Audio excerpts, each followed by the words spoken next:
pleine de scandales. Et ça, l'église est dans la makama. Si nous regardons le corps du Christ, même les mondains, ils ne font pas de scandale pour retrouver. Bien Bien, est-ce que nous sommes des vrais croyants? Est-ce que nous avons le Seigneur?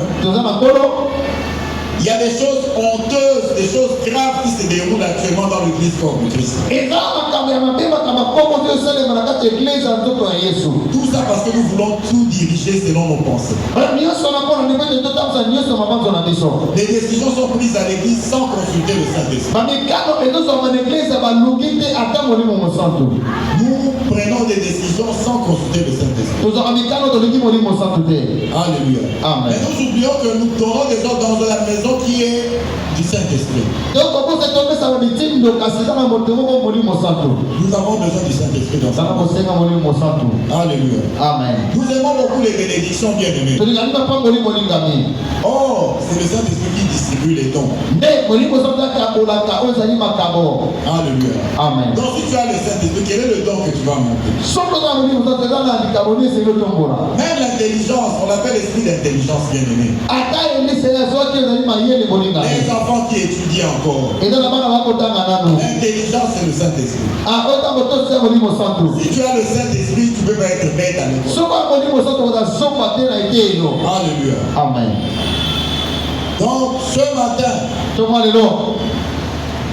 nous devons nous rappeler que nous avons besoin du Saint-Esprit.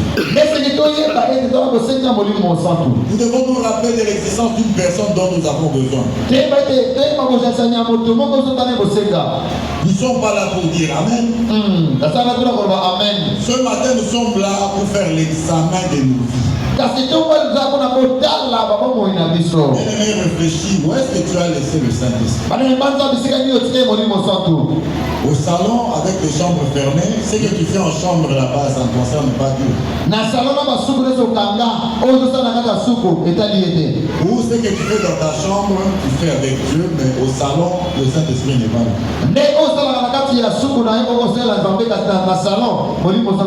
Ce matin, le Saint-Esprit voudrait prendre le contrôle de son église.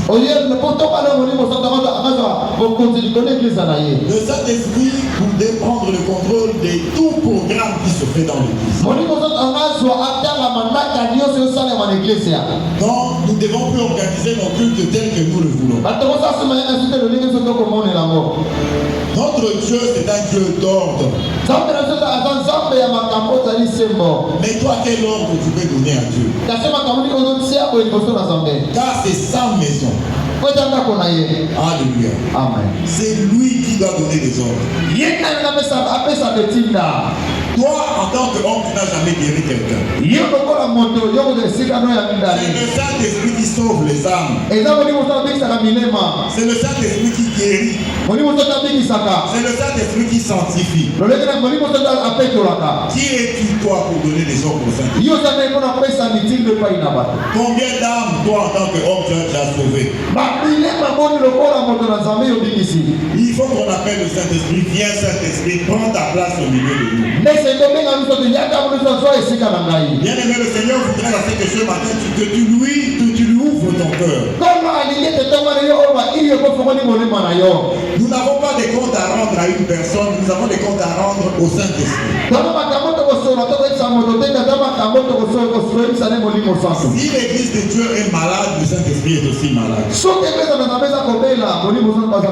Si l'église de Dieu doit triompher, le Saint-Esprit va nous conduire sur la voie du triomphe.